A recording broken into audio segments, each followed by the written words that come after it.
இது மகிமை நேரம். மகிமை டிவி நேயர்களை அன்புடன் வாழ்த்துகிறேன். மகிமை நேர நிகழ்ச்சியின் வாயிலாக உங்களை மறுபடியுமாக சந்திப்பதிலே மிகுந்த மகிழ்ச்சி அடைகிறேன். நாம் தொடர்ந்து இயேசுவோடு 40 நாட்கள் என்ற தலைப்பின் கீழே தியானித்து வருகிறோம். இங்கே சீஷர்களுக்கு ஆண்டவராக இயேசு கிறிஸ்து 40 நாள் அவரோடு தங்கியிருந்து பல காரியங்களை கற்றுக் கொடுக்கிறார். இங்கே இந்த நாளிலும் ஆண்டவராக இயேசு கிறிஸ்து எப்படிப்பட்ட காரியங்களை கற்றுக் கொடுக்கிறாராம். இந்த சீஷர்கள் எல்லா சூழ்நிலையிலும் சில நேரங்களை ஆண்டவரை மறந்து விடுகிறார்கள். இங்கே ஆண்டவர் தான் உயிரோடு இருப்பதை காட்டுகிறார். சீஷர்களுடைய கண்களை திறக்கிறார். பயப்படாதிருங்கள், சமாதானத்தை கற்றுக் கொடுக்கிறார். அவிசுவாசத்தை மாற்றுகிறார். இங்கே சீஷர்களோடு இருக்கிறார் என்பதை அவர் தெளிவாக வெளிப்படுத்தும் பரிசுத்த ஆவியை அவருக்கு வழங்கின பின்பும் அவர்கள் என்ன செய்கிறார்கள்? அங்கே சீஷர்கள் ஆண்டவராக இயேசு கிறிஸ்துவை மறந்து போய் விடுகிறார்கள். இங்கே ஒரு சம்பவம் பார்க்கலாம். யோவான் 21 3ஆம் வசனம் சொல்கிறது, சீமோன் பேதுரு மற்றவர்களை நோக்கி மீன் பிடிக்கப் போகிறேன் என்றான். அதற்கு அவர்கள், நாங்களும் உம்முடனே வருகிறோம் என்றார்கள். அவர்கள் புறப்பட்டு போய் உடனே அந்த படவிலே ஏறி அந்த ராத்திரியிலே அவர்கள் ஒன்றும் அகப்படவில்லை. இங்கே ஒரு சம்பவம் நடக்குது. ஆண்டவர் உயிர் உள்ளவராக காட்டுகிறார். சீஷர்களோடு எல்லாம் பேசுகிறாரு. ஆனால் இங்கே பேதுரு என்ன செய்கிறான்? அவனுக்குள்ளே ஒரு பின்மாற்றம். இங்கே ஆண்டவராக இயேசு கிறிஸ்துவோடு அவர்கள் செய்த ஊழியத்தை மறந்து விட்டார்கள். ஆண்டவர் அவர்களுக்கு கட்டளையிட்ட எல்லா காரியத்தையும் மறந்து மறுபடியுமாக முதலாவது பேதுரு அவன் எப்படி ஆண்டவர் மீன் பிடிக்கும்போது ஆண்டவர் அவனை அழைத்தாரோ அதே சூழ்நிலைக்கு வந்து நிற்கிறான். இங்கே அவர் கடலில் போய் மீன் பிடிக்கிறார்கள். அங்கே அவர்களுக்கு ஒன்றும் அகப்படவில்லை. அங்கே வெளியே அவங்க வந்து நிற்கும்போது அங்கே தூரத்திலே அப்படி பொழுது விடுகிற நேரத்திலே அங்கே அவர்கள் சீஷர்கள் பார்க்குறாங்கள். அங்கே ஆண்டவராக இயேசு கிறிஸ்து கரையிலே நின்று கொண்டிருக்கிறார். அவர் சொல்கிறார், பிள்ளைகளே என்று சொல்லி கூப்பிடுகிறார். 5ஆம் வசனம் சொல்கிற, இயேசு அவர்களை நோக்கி, பிள்ளைகளே, புசிக்கிறதற்கு ஏதாவது முன்னிடத்தில் உண்டா என்றார். அதற்கு அவர்கள் ஒன்றுமில்லை என்று. உடனே ஆண்டவர் சொல்கிறார், நீங்கள் படவுக்கு வலப்புறமாக வலையை போடுங்கள், அப்பொழுது உங்களுக்கு அகப்படும் என்று சொல்லி அவர் சொல்கிறார். அப்போ அங்கே மறுபடியுமாக அவர்கள் வலதுபுறம் வலையை போடுகிறார்கள். அங்கே என்ன நடக்கிறது? அவர்களுக்கு மீன் அகப்படுகிறது. அவர்கள் முழுவதும் பிரயாசப்பட்டாங்க. முதலிலே பேதுரு அனுபவித்த அந்த அனுபவம் மறுபடியுமாக அவனுக்கு கிடைக்கும்.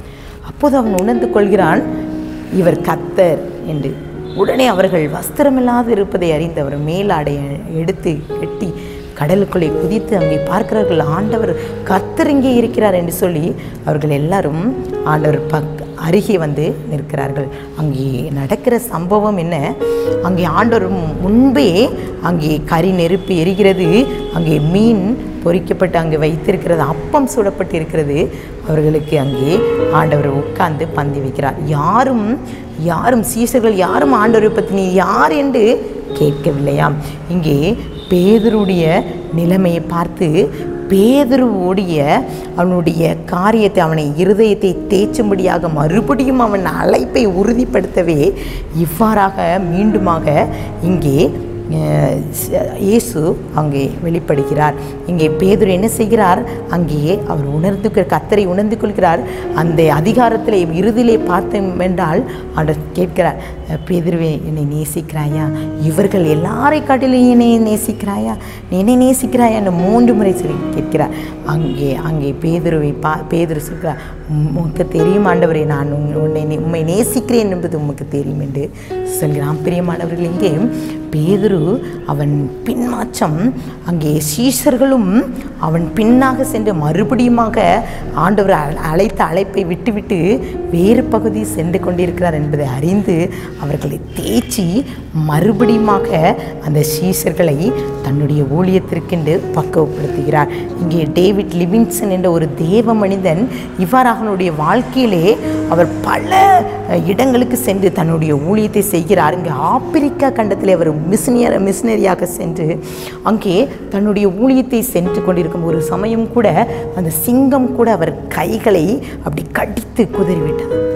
அப்படி ஒரு பாடுபட்ட அந்த மனிதனுக்கு அங்கே ஒரு பல்கலைக்கழகத்திலிருந்து ஒரு பட்டம் அவர்களுக்கு கொடுக்கப்படுகிறது. ஒரு முனிவர் பட்டம் பெறுவதற்கு அங்கு வந்திருக்கிறார். அங்கே நிருபர்கள் அவர்களை பார்த்து ஒரு கேள்வி கேட்கிறார்கள். என்ன கேள்வி? நீங்கள் உங்கள் இத்தனை வருஷ அனுபவத்திலே உங்கள் மனதிலே தொட்ட ஒரு வசனத்தை, வேத வசனத்தை சொல்லுங்கள் என்று சொல்லி கேட்கிறார். அங்கே அவர் சொல்கிறார், மத்தேயு 28:20, இதோ உலகத்தின் முடிவு பர்யந்தம் சகல நாட்கள் நான் உன்னோடு கூட இருக்கிறேன் என்று சொல்கிற அந்த வசனம் என்னோடு நிச்சயம் பல வருடமாக ஆண்டவர் என்னோடு பேசி கொண்டு இருக்கிற வசனம். நான் இன்றைக்கும் நான் விசுவாசிக்கிறேன், ஆண்டவர் என்னோடு கூட இருக்கிறார் என்று சொல்லி அவர் அந்த நிருபரோடு பேசினாராம். பிரியமானவர்களே, சீஷர்களோடு கடைசியாக ஆண்டவர் பேசி நான் உங்களோடு இருக்கிறேன் என்று சொல்லி அவர் அந்த 40 நாட்களும் அவர்களோடு கூட இருந்து பல காரியங்களை கற்றுக் கொடுத்து, இன்னும் வேதாகத்தில் அநேக தரிசனங்களை அது எழுதப்படவில்லை. 40 நாளும் அந்த சீஷர்களோடு இருந்து கற்றுக் கொடுத்து அநேக காரியங்களை அவர்களுக்கு சொல்லி அவர்களை தேய்ச்சி இன்றைக்கும் கூட நாமும் ஆண்டவராக இயேசு கிறிஸ்து உயிரோடு இருக்கிறார் என்பதை நிச்சயத்தை நாம் பெற்றுக்கொள்ள இந்த சீஷர்கள் மூலமாக நம் இந்திய தேசத்திலே தோமாவை அனுப்பி இவ்வாறாக ஆண்டவர் நம்மையும் இன்றைக்கு உயிர்ப்பித்து கொண்டிருக்கிறார். இந்த வார்த்தையை கேட்டுக்கொண்டிருக்கிற நாமும் கூட ஆண்டவர் சமூகத்தில் ஒப்பு கொடுக்குறோமா? ஆண்டவர் நம்மோடு இருக்கிறார், உயிருள்ளவராக இருக்கிறார், நம்மை சாட்சி சொல்வதற்காக அழைக்கிறார். கண்களை மூடி ஜெபிக்கிறார். அன்பின் பிதாவே, இந்த வேலையிலையும் கூட எங்களோடு இந்த 7 நாட்களும் பேசியிருக்கிறீங்க. நாங்கள் இந்த 40 நாளும் சீஷர்களோடு நீங்கள் கற்றுக்கொண்ட காரியங்களை எங்களோடு பேசியிருக்கீங்க. நாங்கள் அதை உம்முடைய சீஷர்களாகிய நாங்களும் அதை பெற்றுக்கொண்டு நீங்கள் உயிருள்ள ஜீவியம் எங்களோடு வாழ்கிறீங்க, உயிரோடு இருக்கிறீங்க என்பதை நிச்சயத்தை பெற்றுக்கொண்டு எங்கள் வாழ்நாளெல்லாம் மக்களாக சாட்சியாக வாழ தங்க எங்களுடைய ஆவி ஆத்ம சரீரத்தை உடைய கரத்தில் ஒப்படைக்கிற தாழ்த்துக்கிறோம் மீட்பர் மூலம் கேட்கிற பிதாவே. ஆமீன், ஆமீன்.